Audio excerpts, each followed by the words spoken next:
প্রবল দাবদাহ উপেক্ষা করে জোর কদমে প্রচার চালালেন আরামবাগ লোকসভা কেন্দ্রের বিজেপি প্রার্থী অরূপ কান্তি দিগার। সঙ্গে ছিলেন বিজেপির আরামবাগ সাংগঠনিক জেলা সভাপতি বিমান ঘোষ সহ দলের বিভিন্ন স্তরের কার্যকর্তারা। এদিন মঙ্গলবার তারা পুরসুরা থানার শ্রীরামপুর ও পুরসুরা ১ নম্বর অঞ্চলে প্রচার চালান। পাড়ায় পাড়ায় ঢুকে সেখানকার মানুষদের সঙ্গে জনসংযোগ করেন। এখন শুনুন এ বিষয়ে তারা কি জানালেন।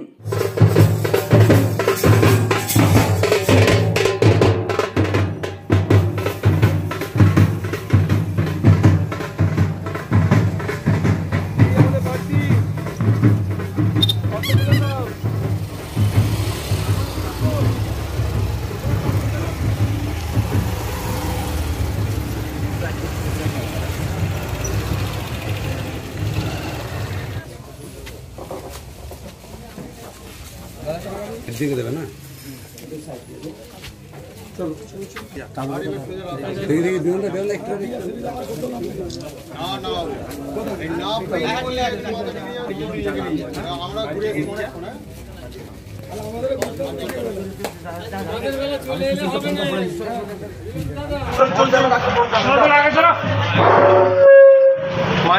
ধন্যবাদ।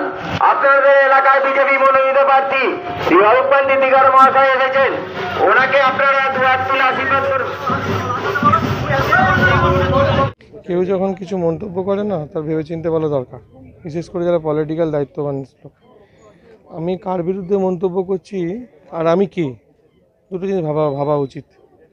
আমি আমার লেভেলে কারোর বিরুদ্ধে মন্তব্য করতে পারি, কারণ বিষয় হচ্ছে তৃণমূল দলটাই তো নোংরা শেষ থেকে শুরু পর্যন্ত। তো সেই দলের একজন প্রতিনিধি তাকে ভোটেতে দাঁড় করিয়েছে, সে আর কত ভালো হয়। বারবার বলছি, এদের এই ক্যাচটাতে আমরা বেশি কিছু বলতে নারাজ। মানুষ সেই সবটা কথার উত্তর দেবে, সময় আসুক, ভোট কেটে যাক, তারপর আর মিতালি বাগ বলে কাউকে চিনবে না, না পাবলিক না ওর পার্টি। উনি সিপিএমের বাড়ির মেয়ে বলা আর কাউকে ব্যক্তিগতভাবে আক্রমণ করা, দুটোর মধ্যে অনেক পার্থক্য আছে। আক্রমণ করা উচিত দলকে, কারণ ব্যক্তিতান্ত্রিক আক্রমণ করা মানেই জানতে হবে সেই ব্যক্তি সঠিক জায়গায় নেই। পুরসুরা বিধানসভা থেকে 40,000 ভোটে লিড হবে, এখান থেকে আরামবাগ লোকসভা 1 লক্ষ ভোটে আমরা লিড করব।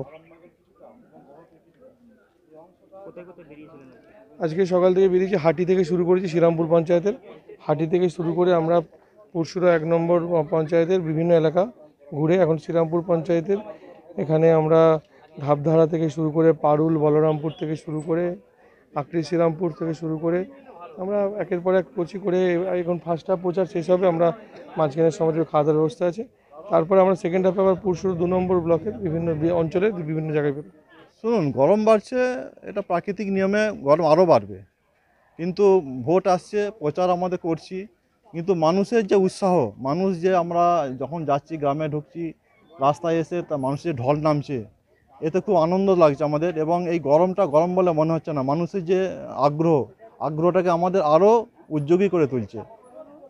অন্যান্য বিধানসভার তুলনায় কি এই বিধানসভায় মানুষের আবেগটা আরও বেশি? আবেগ সব জায়গাতেই আছে, কারণ মোদিজিকে তো সবাই দেখছেন কেমন কাজ করছেন বা কীভাবে রাখছেন, দেশকে কীভাবে সুরক্ষা করছেন এবং জনগণ কীভাবে সুরক্ষিত রাখতে চাচ্ছেন সেটা জনগণ জানে। সব জায়গাতেই উৎসাহটা আছে। হাতে কি হয়েছে?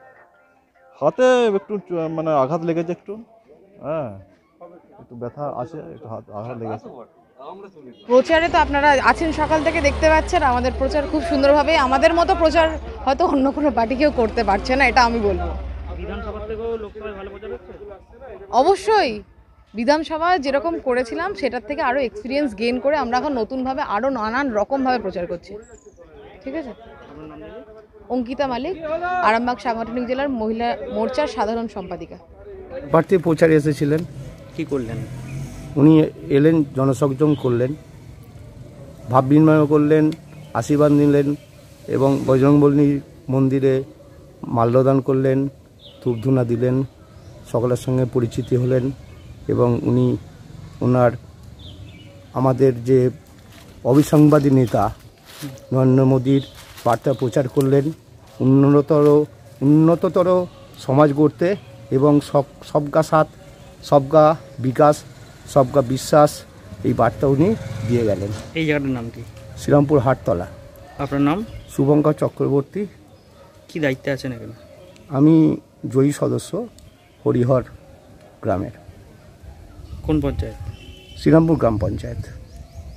নিউনুর সোফা সেন্টার এখানে সমস্ত রকম সোফা পাইকারি ও রিটেলে বিক্রয় করা হয়। সমস্ত সোফা নিজস্ব কারখানায় তৈরি করা হয়।